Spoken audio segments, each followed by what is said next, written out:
లం వం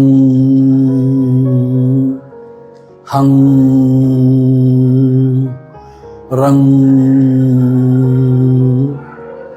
వం. హరహర గురుదేవ్, రక్ష రక్ష మహాదేవ్.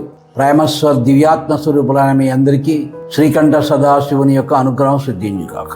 ఆదిశివుడు సదాశివుడు శ్రీకంఠ శ్రీ సదాశివుని యొక్క 5 ముఖాల నుంచి 4 వేదాలు ఆయన ఉచ్ఛ్వాస నిశ్వాసాల నుంచే వచ్చాయి. సజ్జోజాత, వామదేవ, అఘోర, తత్పురుష, ఈశాన ముఖాలు. అందులో అఘోరముఖం అగ్నిముఖం, అగ్నిముఖం దక్షిణముఖం. ఈ అగ్నిముఖమైన అఘోరముఖాన్ని స్మరించడం వలన ఎన్నో రకాల అనేక జన్మల అపరాధాలు, పాపాలు, దోషాలు తొలుగుతాయి. ఏ చిన్న తప్పు చేసినా అఘోరముఖానికి శరణాగతి పొంది ఆయన స్మరించినంత మాత్రానే ఆ దోషాలన్నీ ప్రాయచిత్తంగా తొలగబడతాయి. ఆయన ముఖం నుంచి నమశివాయ అనే మంత్రాల్లో శిఖారము అఘోరముఖానికి శిఖార బీజం, శిఖారనాదం. ఈ శిఖార మంత్రాన్ని గురుపదేశం పొంది 10 లక్షలు జపం చేసినట్లుగైతే ఆయన అనుగ్రహం వలన అష్టసిద్ధులు, అష్టైశ్వర్యాలు, అష్టభోగాలు, సిద్ధపురుషులు, గురువులు, మహాత్ములు, దైవము అన్నీ దర్శనమిస్తాయి. గురు అనుమతి, గురు అనుగ్రహం ద్వారా ప్రాణ సాధన, స్వరయోగము మరియు సాధన ఎలా చేయాలి నేర్చుకుని చేయడం ద్వారా సత్ఫలితాలు మనం పొందగలుగుతాం. అట్లాగనే 7 కోట్ల మహామంత్రాలు కూడా జపం చేయాలి అంటే ఎన్నో జన్మలు పడతాయి. అలాగే 4 వేదాలు నేర్చుకోవాలన్నా సరే ఎన్నో జన్మలు పడతాయి. ఎంత తెలుసుకున్నా తెలుసుకోవాల్సింది ఉంటుంది. కానీ ఆ సదాశివుని యొక్క నామం ఓం నమశివాయ అనే మంత్రాన్ని నీ జన్మ లగ్నాన్ని బట్టి, నీ జన్మ నక్షత్రాన్ని బట్టి గురు అనుమతితో మంత్రదీక్ష పొంది నీ నాడికి సంబంధించినటువంటి బీజాన్ని అనుష్ఠానం చేయడం ద్వారా 7 కోట్ల మహామంత్రాలు జపం చేసిన పుణ్యం వస్తుంది. అట్లాగనే జగన్మాత నమశివాయ అనే మంత్రం పంచాక్షరి, పంచ ప్రణవాలు. అలాగే ఓంకారం అనేది బ్రహ్మ ప్రణవం. అలాగే శక్తి పంచాక్షరి ప్రణవాలు 5. ఈ 5 కూడా గురువు అనుగ్రహంతో వివరం తెలుసుకుని సాధన చేసినట్లయితే 7 కోట్ల మహామంత్రాలు సమస్త సృష్టి చరాచరం కూడా శక్తి పంచాక్షరిలోనే ఇమిడి ఉన్నాయి. ఇలాగా శివ పంచాక్షరి, శక్తి పంచాక్షరి ఈ 2 కలబోసి సాధన ఎవరైతే చేయగలుగుతారో వారి జీవితంలో సృష్టి స్థితి లయాలు చేయగల శక్తి కూడా మీలో ఉంటుంది. అంతటి గొప్పవారు అవుతాం. ఇది గురు ఉపదేశము, మంత్రదీక్ష సాధన చేయడం ద్వారా మనకు వచ్చే ఫలితాలు. అలాగే నీ భావం, నీ మనోభావాన్ని బట్టే నీకు ఎదురు కనపడుతుంటుంది. కామదహనుడు. అలాగే లలితా శాస్త్రంలో కామేశ్వర క్రోధాగ్నిలో దగ్ధమైనటువంటి మన్మధుణ్ణి అమ్మవారు మళ్ళీ పునర్జీవితుని చేశారు అని కథ. అంటే అర్థం మానవుని యొక్క కామ, క్రోధ, లోభ, మదమాశ్చర్యాలనేటటువంటి కోరికలు దహించాలి అంటే ఆ శివుని యొక్క అనుగ్రహం కావాలి. ఆ శివుని అనుగ్రహం పొందితే నీలో ఉన్నటువంటి కోరికలన్నీ నశించి పరిశుద్ధం అవుతాయి. నువ్వు శుద్ధి కావాలంటే శివుని యొక్క అనుగ్రహం కావాలి.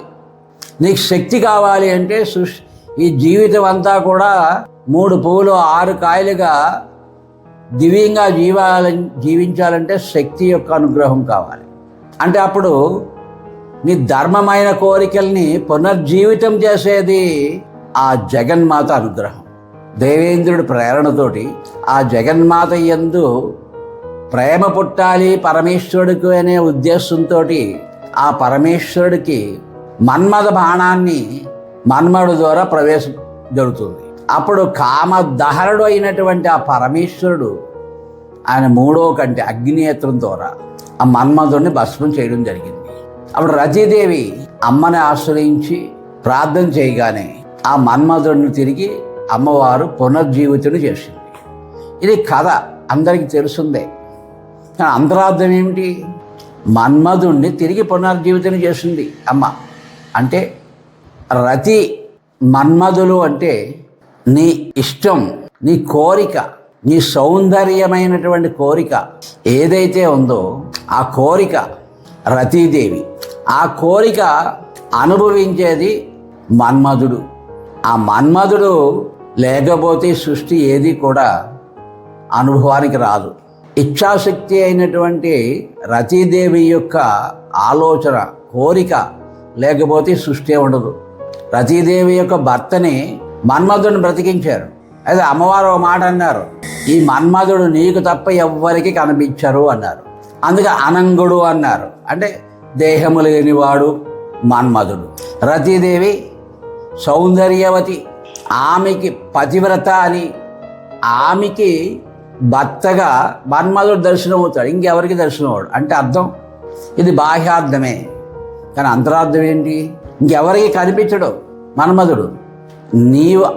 నీ కోరిక, నీ మనసులో ఉన్న కోరిక, నీవు ఒక లడ్డు తినాలని నీ ఆలోచన అనే కోరిక రతీదేవి. ఆ రతీదేవి మన్మధుడు అంటే ఆ కోరికను తీర్చేవాడు. అంటే ఆ లడ్డు తిన్నాడు, ఒక మామిడి పడు తిన్నాడు.